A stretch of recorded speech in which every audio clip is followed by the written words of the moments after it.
for the head of the year. So based on what we learn, we can understand it. We explained before that on Rosh Hashanah, it's not only the day that Hashem decides what he's going to do, but on that day, everything that's going to happen throughout the year already happens on that day, right? The source is sort of begins to develop on that day. So that day is the head of everything that's going to happen for the rest of the year. And that's why it's called Rosh Hashanah.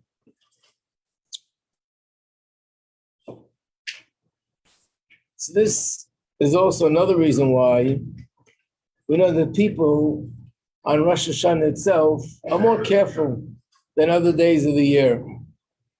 So on the surface, looks like the reason is, it's our day of judgment. I'm standing in the courtroom. The judge is looking at me. I better behave. So I'm very careful because he's watching me. It's a day that I'm more being monitored more, so to speak. But really, that's more about, I want to be careful not to get punished or something. There's something deeper to it.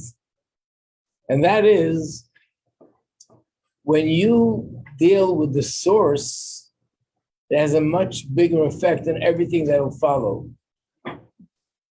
In other words, the Rebbe gives this mashal. You take a seed, and you take a knife, and you make a cut in the seed. And then you plant it.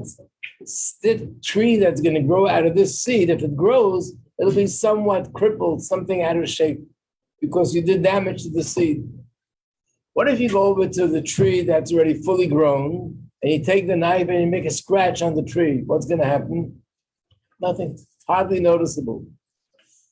Another example would be, medically speaking, if a person takes a pin and scratches their skin, you'll see a white mark. It'll appear for a few seconds, and then later it'll disappear.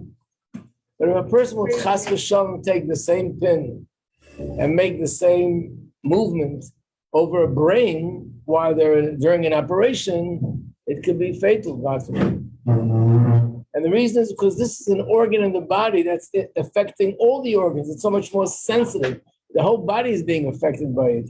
So every little thing that happens there is much more effective. Anything good that I do on Rosh Hashanah, not only does it affect the day, but because it's the head, so whatever I do on Rosh Hashanah, additional of davening, of learning, of an act of kindness, it goes a much longer way than if I would do the same thing on a regular day, because this day is going to have influence on the whole year. And of course, the same is reverse. If I do something wrong on Rosh Hashanah, it's that what I do now could cause a dent and a sort of a defect in everything that's meant to happen to me throughout the year. So that's the reason why we're more careful with Rosh Hashanah. That's why some people have a custom not to talk. They say Tehillim the whole time. Of course, we don't have to be so extreme, but it means that whatever to have in mind, whatever I do or don't do on this day will have effect, positive or negative, for the rest of the year. And by the way, the same applies to a birthday. I'll get to it in a second. But what if not talking about vividly? Well, most people, once they open their mouths to talk, a lot of interesting things come out. And that always is all positive. Sometimes it's lashon hara, it's not nice language, it's hurting someone's feelings. So if you don't talk, you're just a little bit more safe, that's all. Yeah, but then you want a silent year? Come on. Want a what? Want a silent year? No, you're talking, you're saying Tehillim, you're davening. We're not expecting not to talk. It just means to be more cautious and more careful with what comes out of our mouth on that day. Yes, Leah. Why we don't fast in Rosh Hashanah? So if it's when you fast, we get home. So why not in Rosh Hashanah? Well, first of all, we do that on Yom Kippur. So why not? Rosh Hashanah is actually a happy day. It's a simcha day, Rosh Hashanah. Why don't we say how? Yom Kippur is also a simcha, right? No. Yeah, but your stomach is, hungry. Okay, you're saying you're happy. No, we'll soon talk about it. Why there's on Rosh Hashanah, there's actually another emphasis, which actually was a reason why there's actually more of a feeling of simcha. In fact, you'll notice, I didn't point it out in the other class. To this word. What? Simcha to this word. Like, because Eid is to, we hear, like, Tova asked about Shabbos. If Shabbos is so spiritual, why we eat and we do all we do? In this world, right. Yeah. So it's to all. Okay, I'll elaborate on that soon a little bit more about that. Yeah. So I already just said it's supposed to be like a day of simcha, but I'm scared. I'm like, I don't know, like the more we like learn about it, the more I'm like, oh my gosh, like, every move I make for like 48 hours is gonna be like a day of my year, or like the feelings on the whole year, and then also like thinking about my family who doesn't know anything about Rosh Hashanah. So like how are we supposed to like translate that? It's like it's not like. What do you want to say, Nadia? Something similar? I know, yeah. How do we not be how do we not be very superstitious on Rosh Hashanah? How do we? Well, superstitious is something which is not true, so that cannot be. You're talking about even real things. How can that make us be afraid? Well, first of all, let me add something about the family part. I was gonna, yeah. Like on my mind, I'm thinking if my family is doing this and that and everything, and it's Rosh Hashanah, like, okay, what's going to be? What am I supposed to be thinking? I would say, I once read a letter from the Rebbe. I'm sure it must be translated in English somewhere, or could even be that I saw it originally in English years ago. And this is a parents that wrote to the Rebbe that their daughter is involved. I think it was in some sort of a cult. They don't know where she is. They can't reach her. They have no access to her. They can't even do anything to help her. And to pull her out, what could they do? So the Rebbe gave a very interesting answer. And that is that, and I think we had it recently in Hayom Yom, that in the body, if there's something wrong in the body, there's two ways to heal the part of the body that's hurting.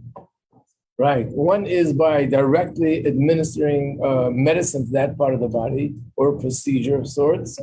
The other way, sometimes they can't do that. You strengthen the health of the entire body, and that will automatically give strength to the part of the body that needs to be healed.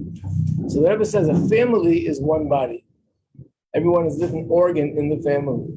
And therefore, he told the parents, if you add interior mitzvahs and whatever you're doing, wherever she is, she will be influenced by what you are doing because it's all one body. The Rebbe said the same thing when it came to Mitzvahim. You know, the first mitzvah that the Rebbe launched was mitzvah tefillin. And when was it launched? During the 6-day war. The war broke out. I can't tell you, it's hard even to imagine, but Jews around the world, I wasn't even here then, I was in Australia. People were walking around and they were literally full of dread. Israel then was a much smaller country. They weren't as developed as they were now. And they were also being attacked from all three sides. The Egyptians were attacking, the Syrians were attacking, the Jordans were attacking. It was almost like it's inevitable what's going to be doom, chas v'sholom. And the Rebbe came out then to say Hashem is protecting us and watching us. But the Gemara says that putting on tefillin will give, every mitzvah has a certain property to it. Putting on tefillin adds long life. So to see to it that the soldiers should put on tefillin, and everybody should put on tefillin, and it'll help the soldiers. So of course the question was, wait a second, if a soldier puts on tefillin, I see the point.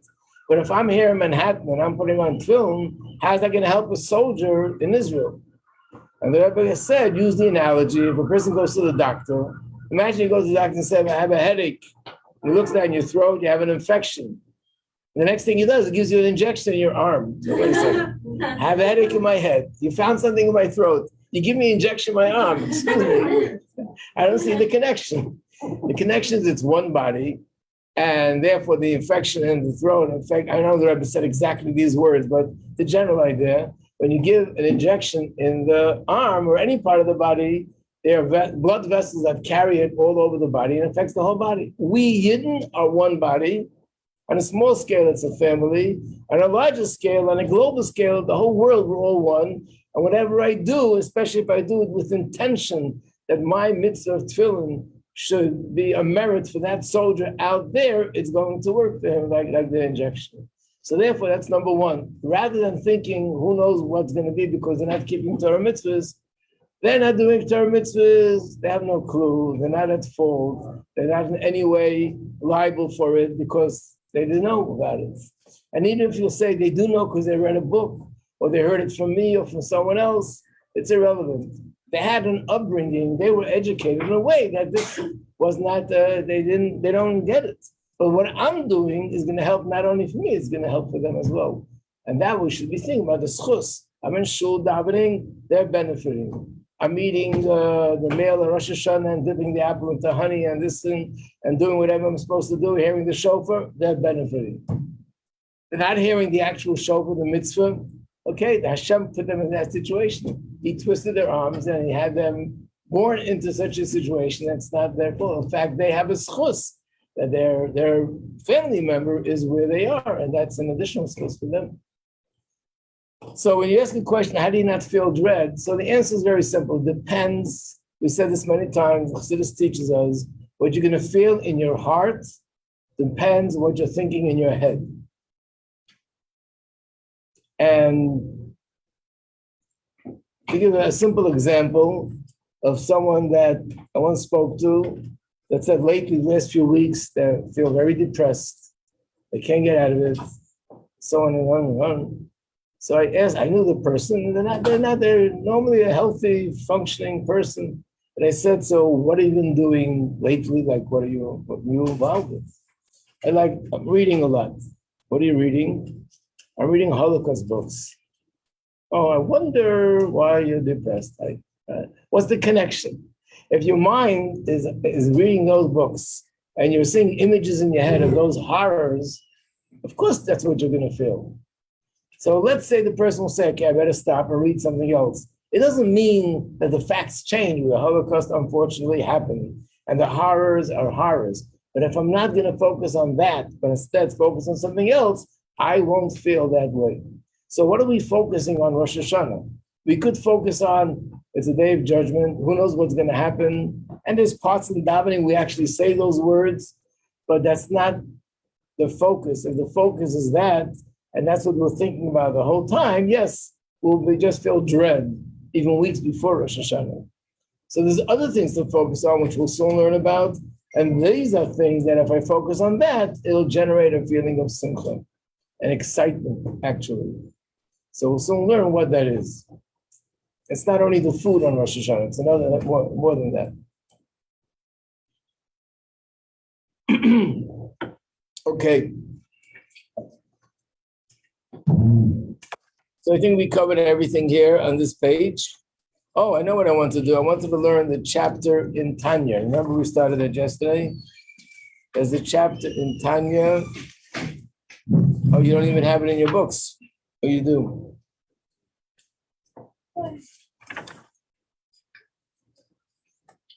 Yes, you do. It's on page... What?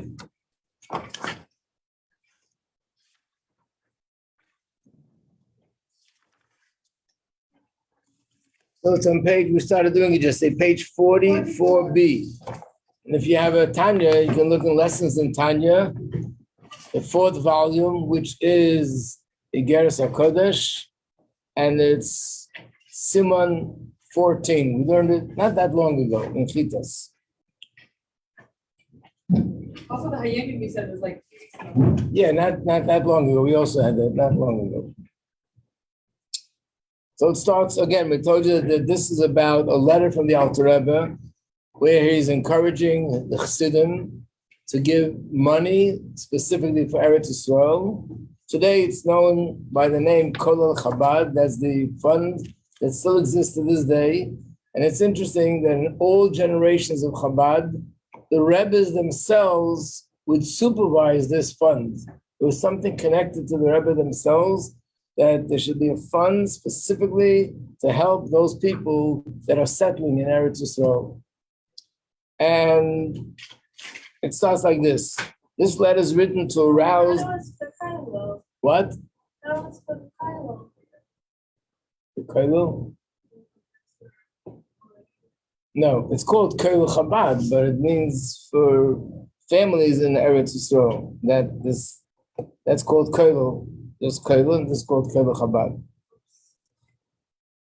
The letter is written to arouse the old love and fondness for the Holy Land, that it should be burning like fiery flames from the inwardness of man and from the depth of his heart. Ki'ilu hayom mamish, as if it was this day that Nosan Hashem Ruchoy Aleinu Ruach Nadiva. This is the day that Hashem put a spirit upon us, spirit of generosity, and that people should volunteer to consecrate themselves to Hashem with a full and generous hand. So I told you what that means is that initially when the Alter Rebbe established this fund, everybody was excited. There was a certain excitement in the air, and apparently after a number of years, it started to die down. And the Alter Rebbe is here writing, let's regenerate that feeling, bring it back. And to increase from one year to another. In other words, not enough just to give the way you used to give, but to increase every year. To continuously rise, the midas kodesh elyon, to keep with the measure of holiness, divinity. Hamei l'eretz hakodesh, the light of Hashem that shines in the Holy Land, and that light is mischadesh misra b'tomah. That light is not the same light on a constant basis, but that light is constantly being renewed and increased.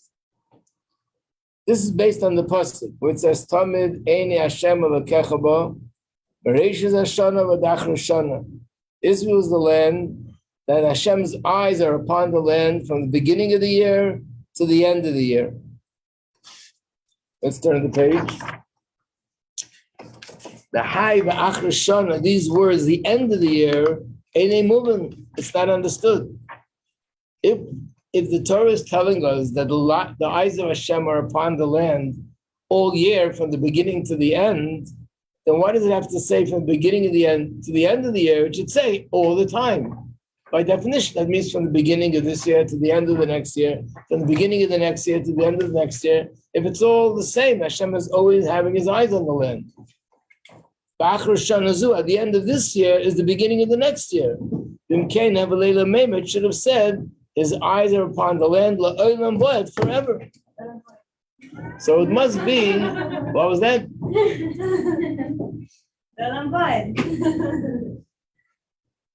One chat mind, isn't it? So the answer is, in other words, this must mean that even though Hashem's light is upon, his eyes are upon the land, but it's not the same. From the beginning of 1 year to the end of 1 year, it's one way, and the next year it's something more, and the next year it's more, and that's why the Torah puts it that way. Masha, because it says, Hashem b'chochma yosad eretz. Hashem established the earth with chochma. The literal meaning is, when Hashem created the world, he created with wisdom. As we see, the wisdom and the brilliance in the world and science and everything else. But understanding this deeper, according to Kabbalah, Yisod Eretz Elyon, the foundation and the source of the supernal land, we know that whatever is down here has a counterpart up there. So just like there's Eretz Yisrael here in the physical sense, a geographic location here on planet Earth, there's also a level up there, which is Eretz Elyon, the supernal land. And that is Mamala Kol Almin. So that land, as well as the land down here, which is Eretz Yisrael, Amuchovenes Kenegdo Mamish. Israel down here, this physical land, is the counterpart, and it corresponds directly to that level up there, which is called Eretz Yisrael, and it actually is called Eretz Chaim, the land of life. In fact, that's I was going to explain what makes Eretz Yisrael unique. What does it mean it's a holy land? If it means to say that Hashem is there, Hashem is everywhere. So obviously Hashem's presence in Eretz Yisrael is way different than it's in the rest of the world. And that is because Eretz Yisrael is directly connected to a level in Shemayim, which is also called Eretz. So this land down here and the land up there, where does it nurture from? Where does it get its vitality from? Nimshech mamshachas v'aras chochmei lo, mokar hachayim ha'yonim. It gets its source from Hashem's attribute of chochmah. K'diksiv, as it says, ha-chochmah techayev baleho. Chochmah gives life to those that possess it. The simple meaning is, if you have chochmah, if you have, I'll get to you in a second, knowledge, intelligence, it gives you life. But the deeper meaning is that chochmah, the sphere of chochmah, is the source of life. Yeah. Why Eretz Israel specifically? I understand Hashem chose that one, but why? We don't know. When it comes to choosing, we don't know why Hashem chose that land. You know, people joke and they say that all of the land around Israel is rich in oil. So Moshe Rabbeinu, when he chose the land, he looked for one spot that has no oil. This is the land he will be in. So obviously Hashem chose the land, it says in Chumash, a land of milk and honey. And obviously it's also not just a gashmizik thing, there's something spiritual about it. And that is, I once gave you this mashal, maybe you remember, I gave it to you last year, but today with technology, it's so easy to find mashalim for all these things. And that is that you're talking on the telephone, and suddenly everything stops. Oh, I'm sorry, I don't have a reception over here. I'm going to walk over near the piano, behind the piano, on the porch. Oh, now it's working. Which means in this spot it works, in that spot it doesn't work. There's signals coming from this whatever tower there it is. And here I get the signals. Over there I don't get the signals. And there are places there's no signal altogether. But in the mountains were upstate. So basically, and I think I told you the story there, I was once talking to somebody in 770. And Bacher walks over to the person I'm talking to, he knew him. And he said, "Could I borrow your iPhone?" I said, "Yeah, sure." And then we see he takes it, walks away somewhere, and then he stands, walks to the left, then he walks back a little bit, then he walks to the right. It looks like he was doing Osa Shalom, but he was doing it backwards and forwards and sideways. Look weird. Anyway, he comes back. My friend asks him, "What were you doing?" So he says, "Oh, I was talking to my mother, and she wanted to see me because they have the 770 live, you can see. So she was telling me where to stand that she can see me." Which means to someone else it looks like, what's the difference if you stand here or you stand there? But if you're being hooked up to the technology and you want to be in line, aligned with the technology, you got to stand in this spot. Eretz Yisrael is aligned with Eretz up there, and therefore it has holiness. Why Hashem chose this spot and set it up that way, that we don't know. But what he did do, that we understand. So it comes from the light of Chochmah. Chochmah is considered the source of all life. So this light that shines is not something that just shines and that's it, but every year there's a new light that shines, which is a new light that wasn't there the year before. Hashem and his Chachma are one. And therefore, just like Hashem is infinite, his Chachma is also infinite.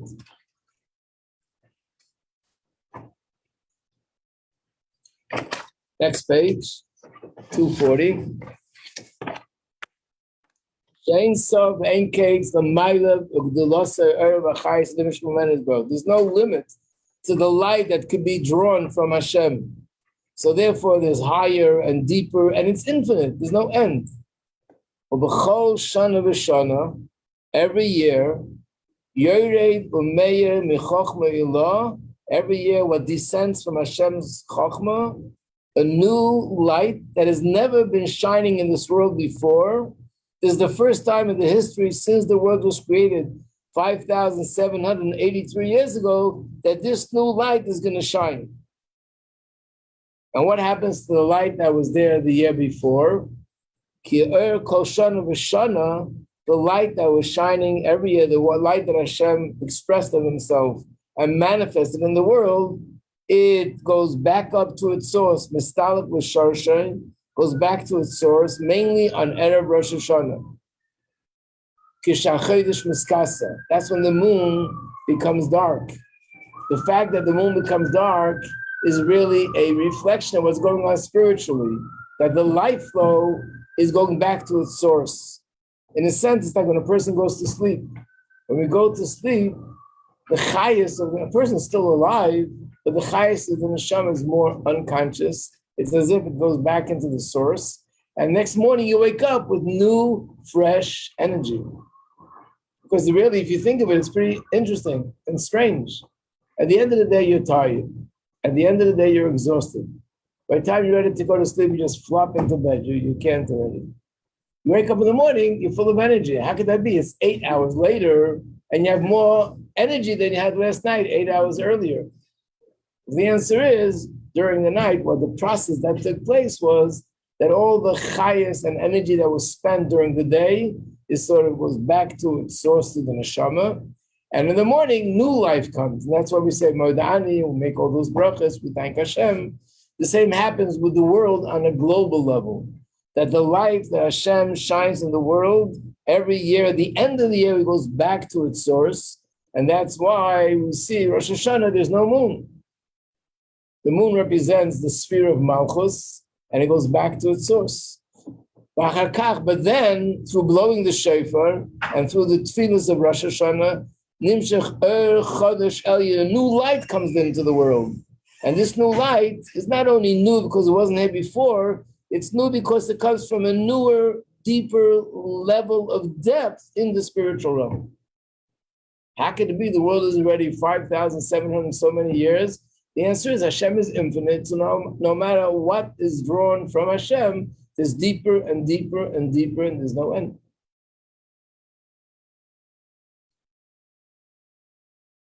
So that means that every year we and everything in creation, and not only us, but even all the spiritual worlds and all the angels and everything in creation is getting chayas, they're getting their life force and life flow from a higher level of godliness that was never there before in the world. Yep. Is that why like no other Yom Tov is on the first of the month? I mean, I don't know, that might be a stupid question, but a lot of the Yom Tov are either like the middle of the month or I guess Hanukkah at the end, Shavuos at the beginning. So this doesn't make any sense. First of all, no other month is like Rosh Hashanah, Right. that is there when there is no moon. The moon is totally hidden. And but that's the spiritual reason for it, because on that day, the moon represents the sphere of Malchus. And the language of Kabbalah, Malchus goes back to its source, and everything becomes hidden, and then a new light comes down. So again, it is similar, we'll soon see from Kabbalah, they actually draw a parallel to a person sleeping. Where do we see that parallel? What about them sleeping? Let me tell it to you now. What happened the first Rosh Hashanah in history? Adam was created. What did Hashem do? Put him to sleep. But what was the result of him being put to sleep? Chava, a new human being came into the world. And not only a new human being, but that enabled that millions and billions of generations of people could come into the world. So that means that on that day, what happened was that what was there before was put to sleep and a new light came. And that's what happens every year on Rosh Hashanah. But then something manifested physically. And now you don't see it physically. What you do see, what you do know through Chassidus and Kabbalah, that this is happening spiritually. Yeah. Also, because Rosh Hashanah is Aleph Tishrei, it's like also Rosh Chodesh. So, do we do any like? We mentioned it in davening. Yeah. In the Beis Hamikdash, they brought a carbon called the Rosh Chodesh, but it's in a sense overwhelmed by the fact that it's Rosh Right. Hashanah. But in the Shabbos before it's called Shabbos Bar.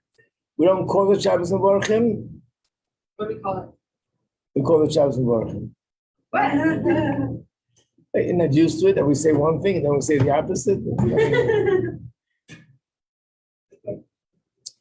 In halacha, Shabbos Mevorachim is something brought down in halacha. It's not just Chabad. The halacha is that on that Shabbos, you're supposed to announce when the new year is going to be. Right. Do you know the reason why we don't do it the Shabbos before? The Shabbos for Rosh Hashanah? Yeah. We don't do it to confuse the Satan. Oh, yeah. That's what it says. There's a lot of discussion about that. What? Other reasons. There's a few reasons. Whatever, we don't do it. Now, Chabad has a custom that the Shabbos before, we always say the whole Tillim. So what about this Shabbos? Not this, but the next Shabbos, which is the Shabbos before Rosh Hashanah. So the answer is, the Baal Shem Tov said as follows: the deeper reason why we don't bench the new month, because the Shabbos before Rosh Hashanah, Hashem Himself benches the new month. But we also say Tehillim. And that's why we say Tehillim, because it's really Shabbos Mevorchim. Where is He benching us? So the Baal Shem Tov explains, the Parsha we always read before Rosh Hashanah is Atem Nitzavim Hayoim Kulchem. You stand today strong and as bright as the day. The Baal Shem Tov explains how these words, which the Baal Korah reads, and he's reading Torah, which is Hashem's words, is really Hashem's bracha for us for the new year.